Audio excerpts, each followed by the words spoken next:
Hey guys, what's up? So, I wanted to kind of check in with you guys. It hasn't really been that great of a day.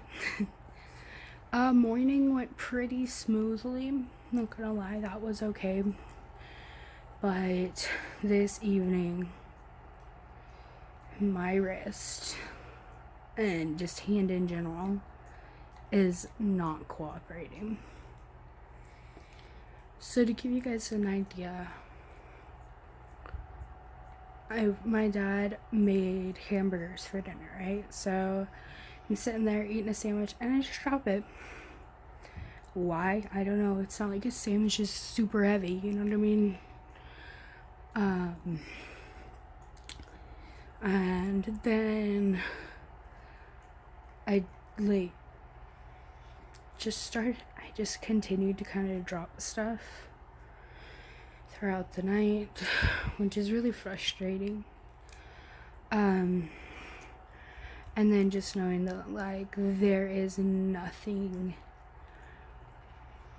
better for me around the corner, if that makes sense, from all the doctors we've talked to, because we actually went back to the hand surgeon to see if there is such thing as like a wrist replacement. They do knee and ankle and hips, and they were like, well, there is, but if we do that, you'll never be able to lift more than 5 pounds ever again. So that was just kind of like, oh, okay. And they're like, yeah, so what we could do is fuse it. So, yeah, anyways, fusing the wrist would mean that I have no motion in my wrist at all. Nothing. So, it's really frustrating and disappointing, but it is what it is. We're making it work, so I will be starting up at another occupational therapy clinic, as well as physical therapy, to work on strengthening my joints, to help with hypermobility and dislocations. So yeah, hopefully that'll work. And then I also was making a plan with my doctor for weight loss. For those of you who don't know, because I don't know if I haven't really shared a lot about this on my channel. I used to be bulimic, and at one point I was considered anorexic because of the rate of weight I was losing, and also the calories I was consuming, if that makes sense. I went 2 months, and in those whole 2 months I maybe had 3,000 calories, I think is what we figured. But anyways, it really doesn't matter how that was, but we're trying to make a plan for it so that I don't slip back into those old habits and things. And of course, my therapist from before was like, you need to be making a meal plan. And the purpose of a meal plan for someone who has an eating disorder is so there's no question when it comes time, because around dinner and lunch and breakfast, there's a lot of anxiety for someone who has an eating disorder. So it's just, when you're still in recovery and still learning how to cope and things like that, it truly is best for you to already know, this is what I have to do. And so I've got to get back into the habit of doing that, because for a while it was just, well, I'm injured, I just kind of eat whatever mom fixes me, you know what I mean? And all that good stuff. And also gonna add this in here: if you are struggling with eating or anything like that, then definitely go ahead and reach out to somebody, because doing it on your own, well, I gained a lot of weight from trying to do it on my own, just proving to people, yeah, I can eat, whatever kind of bullshit I did. It was really stupid. I should have accepted help. I really wish I would have, because now it's just like, yeah, there's different ways to refeed your body that they do when you actually go to treatment and stuff. And I wasn't being honest with anyone at this time. No one. I even left home to just like go crash on a friend's couch for a while, and it actually turned into me taking over her daughter's room. Kind of, we shared it, because when her dad was gone and she slept with her mom most nights, she, honestly, I used to do that. Heck, I still do sometimes. Anyways, that's besides the point. But I was lying and hiding, and I wasn't even being honest with my therapist at the time. And this last therapist, I was just like, I was really nervous at first, and it was hard to talk about, but eventually I just figured it out.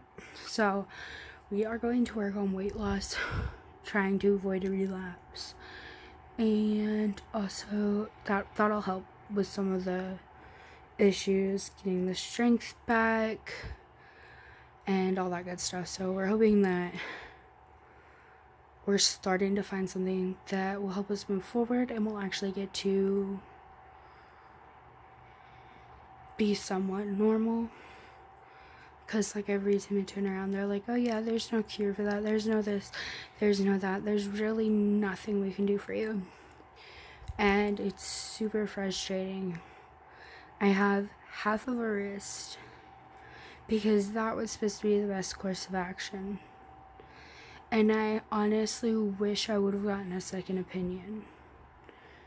I'm not gonna lie, I really do wish I would have talked to somebody else, because the doctor who did my surgery did not give me all the information that I felt I needed to make this decision. So definitely, when a doctor brings things up to you, make sure that you ask as many questions as you can think of right then, but also make sure when you get home you do a little bit of research, and then make a list of questions from there.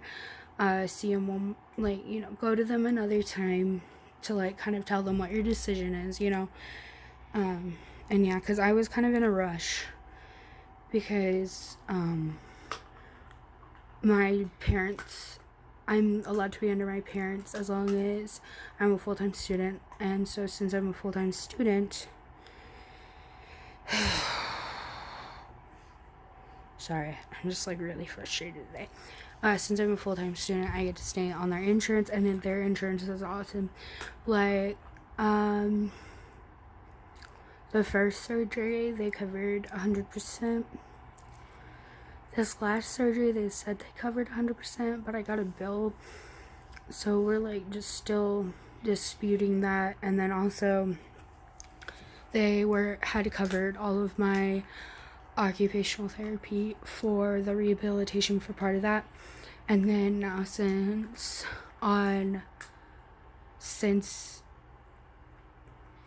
there are certain doctors that are in our network that work just for our insurance company, not for anybody else.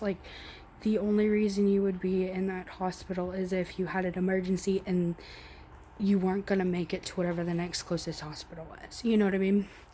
Obviously, they're not complete jerks and gonna turn somebody away. That's just not how it works. But yeah, so if I see them, everything's for sure 100% covered. They work for them, so it's just, my understanding is they get paid salary, not hourly, so it doesn't really matter that much. But anyways, we're gonna hope that these treatments start to work and help me build more strength, and yeah, hopefully be able to get on with my life. and be able to do more things with my half a wrist over here, you know? It gets really frustrating. But the thing to remember is that you're not alone. Because there are hundreds of other chronic illness YouTubers and things like that. And I actually was just accepted into this support group on Facebook. And so I'm really happy about that. It's kind of helped to have other people to talk to who are going through similar things. But anyways, okay, so I've realized I've just went on ranting for like 10 minutes here. So I'm gonna let you guys go. Thank you for watching. If you guys have any tips or suggestions for things that have helped you with chronic pain or like just in general frustration, you know, if you're like, oh yeah, there's this meditation thing, good person on YouTube and it really helps me, and you know, anything that you have, honestly, I'm down to try it. Tomorrow I am going to go to try acupuncture for the first time, so we'll see how that goes. I will check back with you guys then. So thank you guys for watching, and thank you for all of you who support me. It really means a lot to me. I really love being able to make videos, and yeah, anyways, thank you guys. Bye.